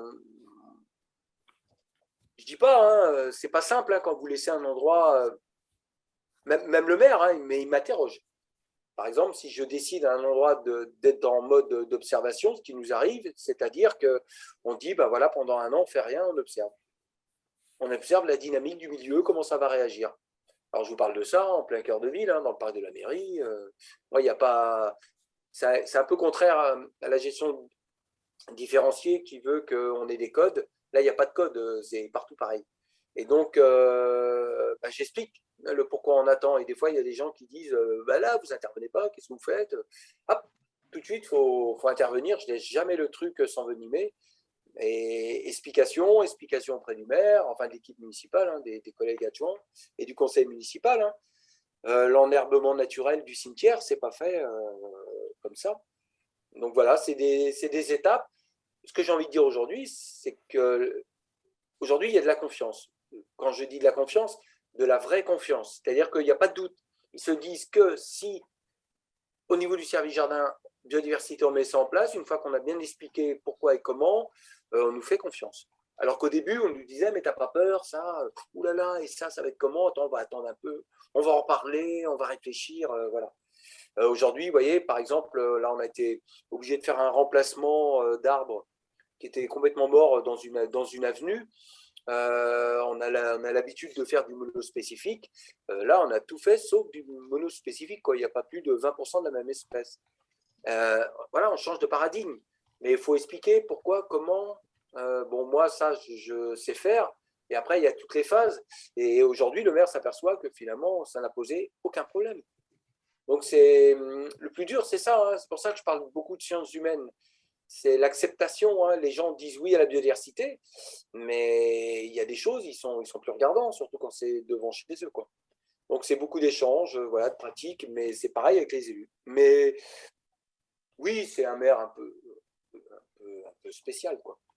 Voilà. Honnêtement, un peu spécial, parce que effectivement, il y a un monsieur là tout à l'heure qui disait que c'est en commune rurale, il n'avait pas le sentiment que les gens étaient très intéressés par la biodiversité. Voilà, sur une commune littorale, les gens sont intéressés par la beauté des paysages, mais pas spécifiquement par la biodiversité, quoi, non plus. Hein. Donc, on est en train de reconquérir petit à petit, on est en train de reconquérir de la connaissance avec les gens, avec les habitants. Voilà, c'est ça qui est intéressant. Pour vous dire, on n'avait pas de page Facebook, on n'en a toujours pas. Ben, du coup, j'en ai créé une, voilà, où je partage tout ce qu'on fait sur la commune. Et comme ça, les gens peuvent lire, partager. Moi, l'idée, c'est l'idée du partage, quoi. C'est que ça aille partout de telle façon qu'on ne soit pas tout seul à tester quelque chose, que ça paraisse presque qu'on soit dans la normalité. Alors après, on expérimente. Hein. Voilà, je ne dis pas que ce qu'on fait est valable sur tous les territoires. Non, on essaie surtout. Alors, c'est ce que j'essaie de faire comprendre. Alors, ce n'est pas toujours facile avec tous les collègues, hein, mais c'est que le vivant a besoin de cycles biologiques et qu'il faut comprendre ces cycles biologiques. Voilà. Donc, moi, je travaille beaucoup là-dessus, sur les cycles biologiques. Ce n'est pas le tout d'avoir une prairie fleurie. Pour moi, ça ne sert à rien si derrière, voilà, si vous voulez des chardonnerets, des moineaux, ben, il faut la ressource nourricière, la chaîne alimentaire, il faut l'habitat, il faut la période hors nidification. Voilà, ça demande une vraie connaissance. Et donc, mettre ça en place, ouais, c'est pas rien, ouais. Mais c'est passionnant. Voilà. Ce que je retiens quand même des retours qu'on peut avoir sur le côté, on va dire, politique, engagement des élus, c'est qu'effectivement, clairement, comme beaucoup de projets, notamment développement durable, même au sens large, sur d'autres thématiques, hein, c'est qu'il faut qu'il y ait un partage au niveau de du projet par les élus pour que ça avance et pour que ce soit effectivement efficace dans la mise en œuvre. Ça, clairement, c'est mieux quand c'est partagé au sein du conseil, évidemment. Marie... Il faut un moteur, dans l'équipe, il faut vraiment qu'il y ait quelqu'un de très moteur et qui amène la connaissance, parce que franchement, partout, j'ai fait 2 communes, mais je vois aussi avec d'autres collègues, les élus n'y connaissent rien, hein, ils ne sont pas mieux, ils sont pas plus sachants que le reste de la population, il ne faut pas se leurrer. Hein. Alors quand on ne connaît pas, on ne fait pas, on se moule pas, quoi. Voilà. Marie et Anne, vous aviez levé la main, l'une ou l'autre? Oui, c'est Anne. Anne. Juste pour préciser, au niveau de Porspoder, Marie Asquette, elle est professionnelle, elle est chargée de mission au parc Iroise. Oui, mais… Donc, elle a la méthodologie, ce que je veux dire, c'est ça. C'est juste que je voulais dire. Mais c'est vrai qu'au niveau du temps, voilà, c'est en dehors du son travail. Voilà. Mais elle a vraiment la méthode et ça se voit en fait. Oui, tout à fait, elle a la méthode. Mais ce que je veux dire, c'est qu'effectivement, elle n'est pas embauchée par la mairie. Oui, c'est clair. Elle met au profit ses compétences professionnelles pour la mairie. Voilà. Et c'est clair. Et ce que je voulais dire aussi, c'est en continuité avec Vincent Bouche de Saint-Lunaire, là, c'est qu'en fait, aussi, peut-être, alors c'est peut-être s'avancer, puisque nous, on n'a pas fini, hein, mais on verra après, mais c'est de travailler la participation au niveau méthode, la participation au niveau des agents et des élus au cours de l'ABC, c'est peut-être aussi un moyen que le plan d'action, si le plan d'action est vraiment concerté, c'est peut-être aussi le moyen qu'après, ça devienne réellement un document de gestion communal. En tout cas, à Plouguerneau, c'est ça le but.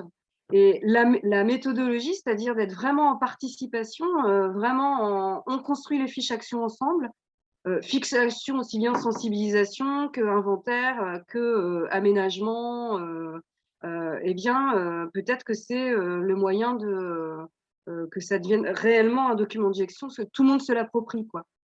On verra à la suite, hein, mais en tout cas, c'est un peu le pari à Plouguerneau, peut-être au niveau de la méthode, quoi.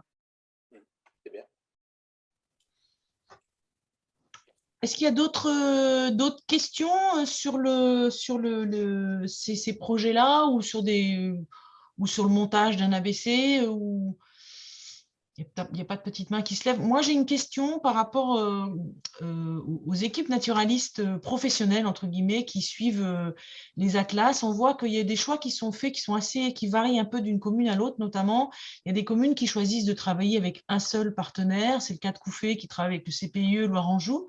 Donc, quelque part, qui choisit un partenaire privilégié qui va assurer les suivis naturalistes, l'ensemble des suivis avec des démarches participatives, mais voilà, il y a une seule structure, d'autres qui vont en choisir deux, comme Plouguerneau qui travaille avec Bretagne Vivante et le GMB, et puis par exemple, et l'exemple effectivement de la Comcom de la Côte d'Émeraude, qui là au contraire va du coup travailler avec 9 partenaires différents. Donc je voulais savoir un petit peu, est-ce que vous pouvez, c'est intéressant de voir, est-ce que c'est voilà, qu'est-ce que ça peut apporter de travailler qu'un seul? À l'inverse, qu'est-ce que ça peut apporter ou qu'est-ce que ça peut complexifier d'en travailler avec plusieurs?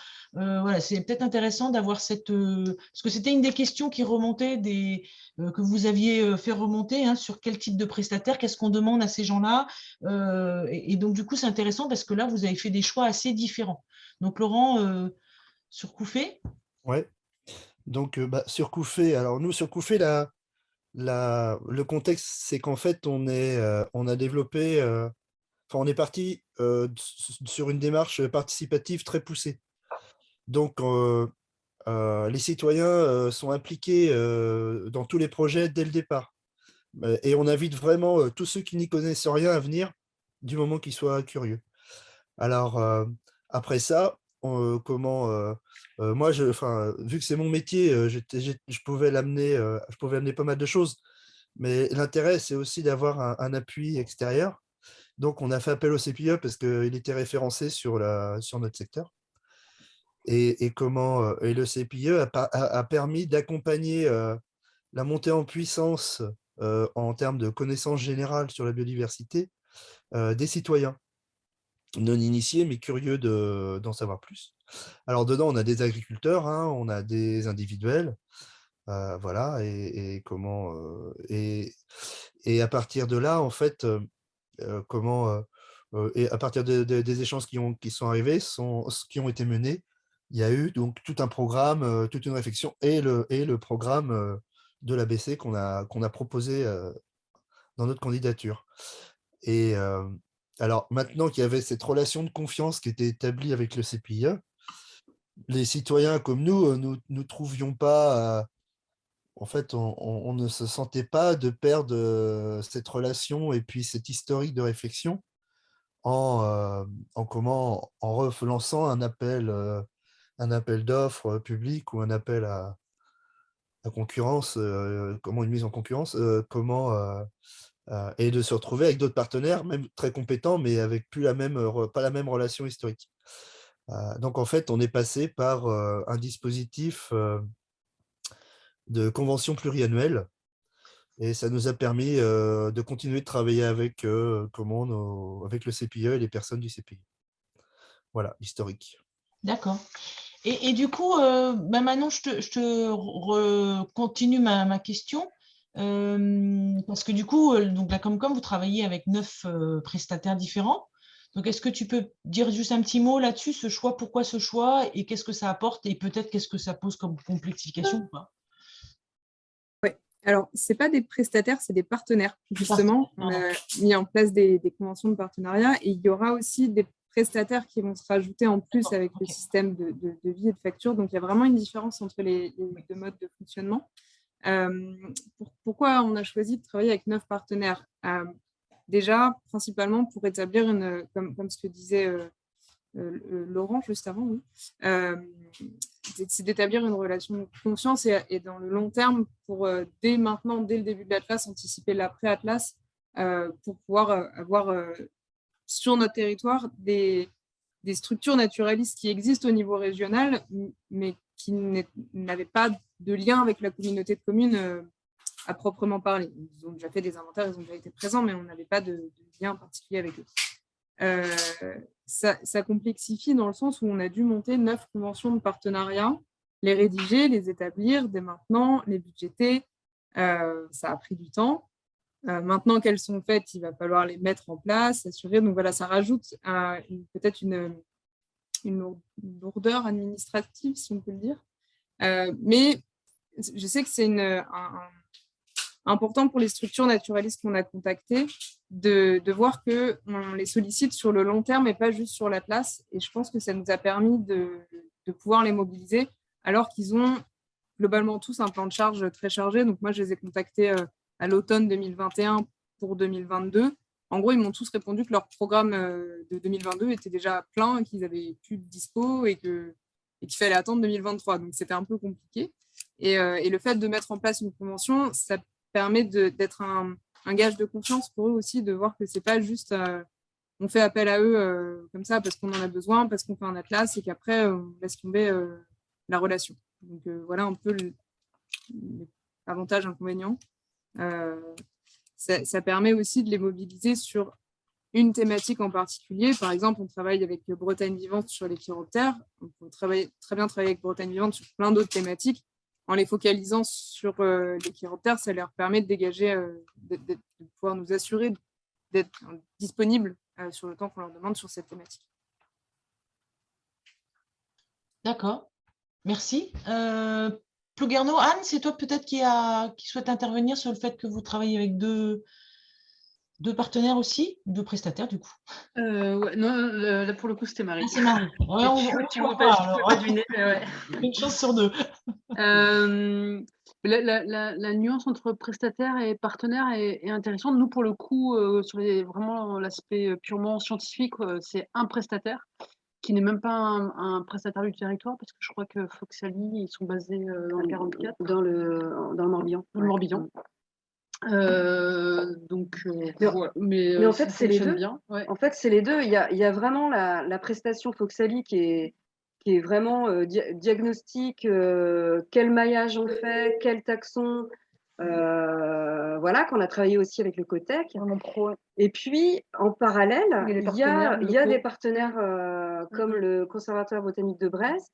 Les assos, même les petites assos de Plouguerneau qui n'étaient pas forcément… Enfin, vraiment naturaliste oui. pro, c'est Conservatoire botanique de Brest. Bretagne Vivante pour une sortie. Donc ça, c'est deux. Donc là, c'est quand même pro, hein, mais voilà, c'est du partenariat, ce n'est pas une prestation. Et puis les inventaires naturalistes des habitants spécialistes, quoi. Voilà. Donc il y a 3 niveaux en fait il y a 3 niveaux, prestation, partenariat et participation. Je crois qu'on n'échappe pas, quel que soit le dispositif et la gouvernance, on n'échappe pas à ce côté multi-acteurs. Et c'est vrai que nous, on n'a qu'un seul prestataire.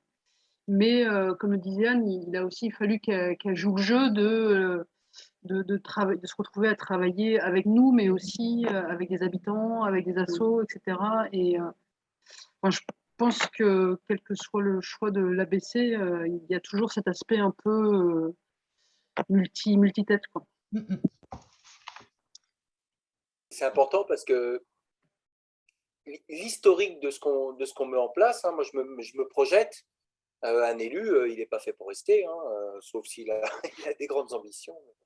Un mandat, c'est 6 ans. Un agent de service jardin biodiversité, j'ai un jeune là, qui est rentré, qui a 26 ans, voilà, il peut rester encore 40 ans dans la commune. Donc, c'est lui qui aura le profil, l'expérience, qui continuera de porter, puis sans doute d'accompagner les prochains élus.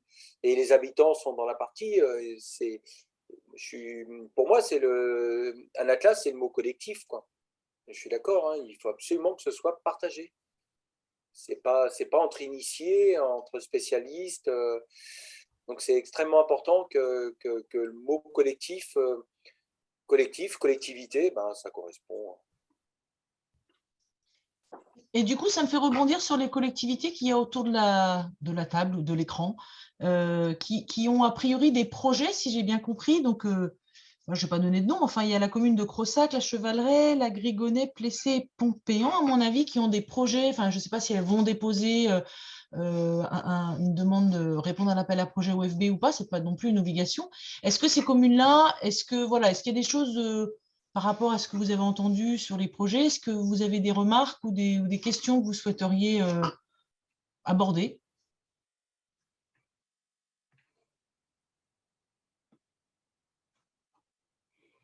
Alors, je vais prendre la parole puisque on est invité. Je confirme, c'est très, très, très difficile d'avoir des associations naturalistes. Nous, ça fait plus d'1 an et demi qu'on prépare cet ABC. On va essayer de répondre, effectivement, pour le 15, on est en bonne voie. Mais je dirais aujourd'hui, ils sont tous pris à horizon 1 an, voire plus. Avec le GMB, c'est impossible de l'avoir. Donc, je confirme ce que disait Manon Bellec. Et on ne peut pas avoir une association naturaliste voilà, c'est forcément plusieurs. Mais en tous les cas, dans le 35, on a la chance, ils s'entendent tous bien. Et en ce qui nous concerne, donc c'est peut-être un petit peu plus particulier. On est dans une commune singulière, puisque Pompéan a abrité une des grandes mines de Bretagne de plomb argentifère. Donc, on a une commune qui est extrêmement polluée à certains endroits, et en même temps une commune qui a été bousculée, je vais dire, par l'hydraulique, justement pour les raisons de la mine. Mais en même temps, on a une chance aussi, c'est qu'on a la vallée du Télé qui est parallèle à celle de la Vilaine, et le Télé donc est en confluence avec la Seiche et en lien avec un ENS sur le Graben de Chartres de Bretagne qui est particulier, puisque c'est une zone particulièrement calcaire ici en Bretagne, alors que nous sommes au sud de Rennes sur une zone plutôt briovérien, schiste, grès, et tout ce côté spécifique. Alors en plus, on a une particularité, c'est qu'on a une zone tout à fait historique, je dirais même archéologique. Donc je ne pense pas que certains d'entre vous aient traité ce point-là, mais c'est aussi important puisque elle est implantée sur toute la zone humide, et on a 27% de zone humide dans la commune. Donc, qu'est-ce qui a fait que les associations naturalistes ont bien voulu travailler avec nous? Vous voyez, la dernière réponse, je l'ai eue de Bretagne Vivante il y a 2 ou 3 jours simplement. On a fait déjà pas mal de choses, de présentations, de feuilles de route, enfin, etc. Donc, s'engager aujourd'hui dans un ABC en Ille-et-Vilaine, c'est pas simple si vous voulez travailler avec les associations naturalistes. Et l'autre point, c'est la notion d'eau, puisque ce ruisseau du Télé, c'est un réseau dendritique derrière cela, et il a été renaturé depuis 2019, et on va finir les 2 dernières sections pour avoir un ruisseau en bon état écologique d'ici 2 ans à peu près. Donc, on voit donc, même si on va travailler sur la commune, on est dans une dimension territoriale avec les communes voisines, et notamment avec l'Aillé, avec qui on s'entend aussi très, très bien. Et ce qui fait aussi que notre projet, pour l'instant, intéresse, ça ne veut pas dire qu'on va avoir l'appel à projet, puisque, comme vous l'avez dit, Maëwen, cette année, c'est que 2 millions d'euros contre les 9 de l'an passé. Donc, ça va être difficile. Mais c'est l'intérêt pour ce projet. Donc, on va se focaliser autour des zones humides, et également de l'ancien canal de la mine qui, lui, va du sud-est de la commune au nord-ouest vers la mine, puisqu'il alimentait les grandes roues pour l'exor de la mine et également pour remonter le minerai, mais qui est un intérêt aussi particulier aussi dans les trames sur toute la zone urbaine désormais aujourd'hui. Donc voilà à peu près notre projet.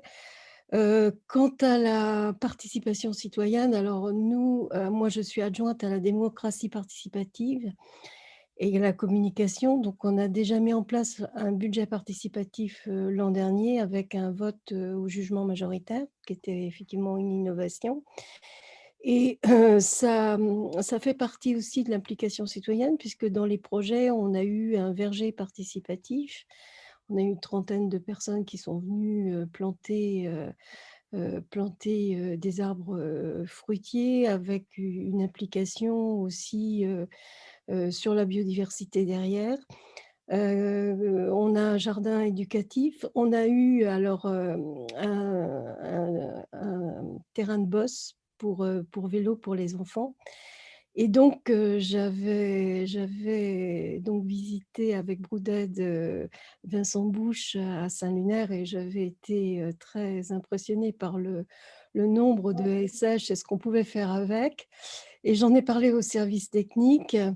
Ça a été un petit peu difficile aujourd'hui, mais je pense qu'on va vous imiter, Vincent, aussi sur ces choses-là. Donc voilà, à peu près l'esprit dans lequel on travaille avec des ateliers aussi au niveau de la commune. Et on a mis en place un site internet qui est plutôt une civic tech, sur lequel on publie également des articles naturalistes. Et on publie également beaucoup dans le magazine. Et dernier moment, on a travaillé sur hirondelles et martinets, puisqu'on a aussi, ayant des zones humides, pas mal de martinets, surtout des martinets chez nous. Donc voilà, pour vous donner un aperçu. Donc moi, je n'ai pas votre expérience, puisqu'on va juste répondre à l'appel à projet. Sinon, que de dire au niveau d'une commune, lancer un tel projet, c'est presque aussi un sacerdoce, hein, parce que tous les élus sont pas, même si ça faisait partie de l'engagement politique de notre liste, ils ne connaissent pas ce que disait Vincent tout à l'heure, donc il faut aider à la compréhension des gens. Voilà ce que je peux dire sur Pompéan, mais voilà, si vous avez des questions, je suis à votre disposition. Ok, merci. Alors, juste une précision, alors c'est pour les Bretons administratifs. Je suis désolée pour la Loire-Atlantique, je n'ai pas vraiment l'information, enfin je ne l'ai pas du tout même. Mais en Bretagne, en tout cas, la région Bretagne, il y a des financements possibles en dehors, parce que bon, il y a effectivement l'OFB qui est un appel à projet.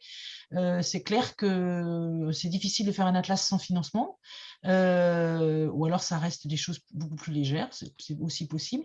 Mais voilà, via des contrats nature à la région et un appel à projet là, des projets FEDER, donc des financements européens.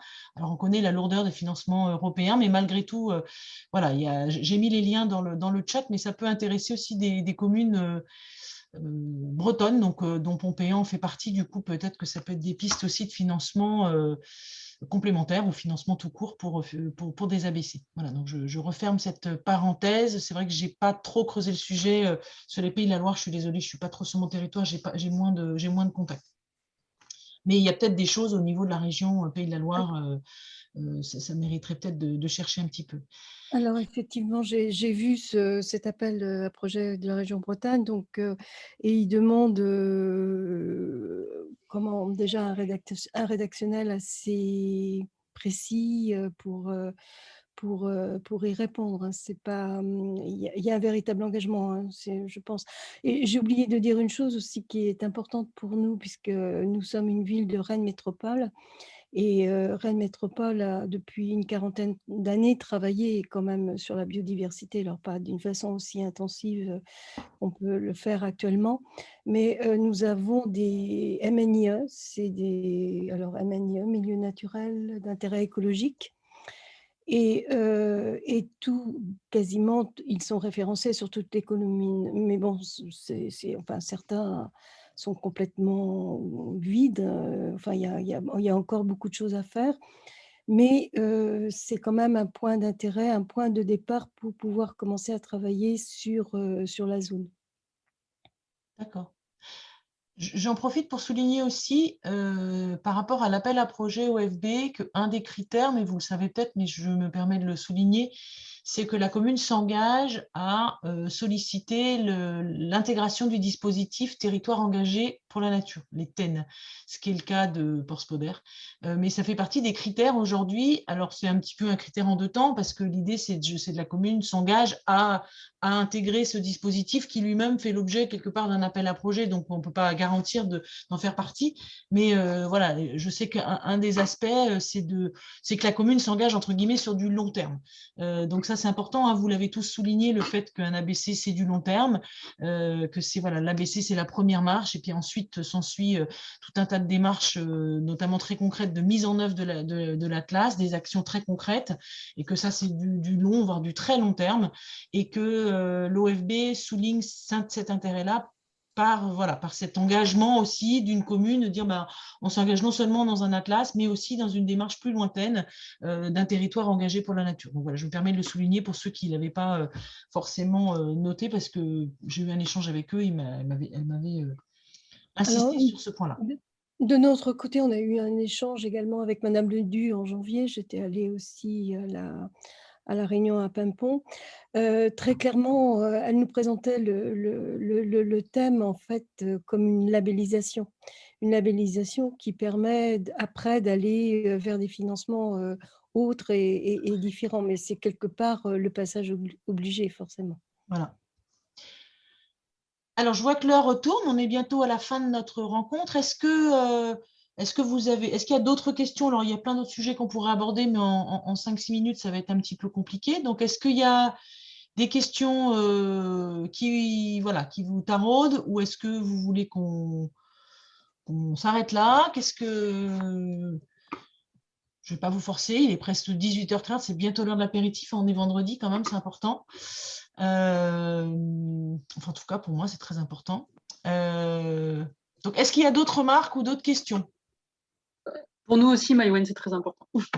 Bah oui, non, mais dans le Finistère quand même, donc on a une réputation à tenir quand même. Donc, s'il n'y a pas d'autres questions. Alors dans le Val-de-Loire, nous, c'est plutôt le côté production et du coup maintien de la filière, puisqu'avec le gel qui s'annonce ce week-end, on craint beaucoup pour la production de raisins et donc de vin pour cette année 2022. Mais profitez bien, vous, de votre apéro ce soir. On va boire vos cotons. Juste cette intervention me permet de dire aussi de penser à la biodiversité domestique, voilà, qu'on oublie quelquefois, et on se développe toujours. Et là, pour accrocher les gens, nous, on a beaucoup travaillé sur un concept de ville gourmande, et effectivement, ça a permis d'accrocher les gens. Et ensuite, ce que je disais à un moment donné, c'est de développer des actions liées directement à la nature. Pas la nature dans le sens sauvage. Mais la biodiversité domestique, ça intéresse beaucoup les gens. On a une grainothèque, on a plein de choses. Il y a des jardins partagés, voilà. Et là, on rentre avec les gens dans un autre type d'échange. Et c'est un tout. C'est pour ça, c'est pas uniquement. On sait très bien, il faut le faire des cartographies, parce que ça laissera une carte sur les espèces. Ça, c'est important. Et on a un outil qui nous permettra de voir, voilà, si l'évolution est favorable ou pas. Mais la place de l'homme, de l'humain, et là, la biodiversité domestique, oui, c'est très important. Et c'est un autre levier pour peut-être, à un moment donné, on est très consommateur, donc on peut se fatiguer un petit peu des avis de recherche, des trucs, des machins. Et puis là, on trouve des leviers où, hop, vous voyez, moi, par exemple, les SH, j'ai des gens qui nous ont demandé s'ils pouvaient mettre dedans. Voilà, ils m'ont dit, on a quelques petits déchets de jardin, est-ce que vous croyez qu'on peut mettre? Vous voyez, on est dans une démarche où, collectivement, si on dit non, ils s'offusquent un petit peu, c'est bête, je suis obligé d'aller à la déchetterie. Si on dit oui, on ouvre une autre porte, voilà. Et c'est des moments d'échange, de rencontre. Et c'est tout ça, pour moi, la biodiversité. C'est la biodiversité domestique, la place de l'homme, la faune, la flore sauvage. C'est un ensemble, voilà. Je confirme, c'est du lien social aussi. Je vois par exemple pour le verger, sur les trentaines de personnes, il y avait quasiment tous les quartiers qui sont venus, et des gens avec des grandes maisons, des gens avec des petites maisons, des gens dans les immeubles, et des gens qui dialoguaient jamais. Donc, ça a plutôt été favorable, et il y a aussi une bonne ambiance. Et il restait un petit peu de terre, etc. Ils ont décidé de faire un autre projet du budget participatif l'année prochaine pour faire justement une haie gourmande. Donc, voilà sur le côté social. Alors, nous, on espère s'appuyer là-dessus, justement pour démarrer toute la participation, sachant quand même qu'on a fait un conseil participatif et qu'on a également des ateliers là-dessus autour plutôt de World Café et des choses comme ça. Ok. Donc, je confirme. C'est important. Laurent Gouret, puis peut-être après, on conclura effectivement. Laurent, tu voulais intervenir, tu as levé la main. Mais il est peut-être parti. Donc, dans comment... alors nous, dans les difficultés qu'on a, c'est qu'on est une commune rurale avec un grand couvert agricole. On est essentiellement couvert par des exploitations agricoles. Et donc, tout le réseau de haies, les mares et les peu de prairies qui restent sont sur des sites qui n'appartiennent pas à la commune. Or, les enjeux de conservation, du coup, sont sur ces secteurs-là, beaucoup.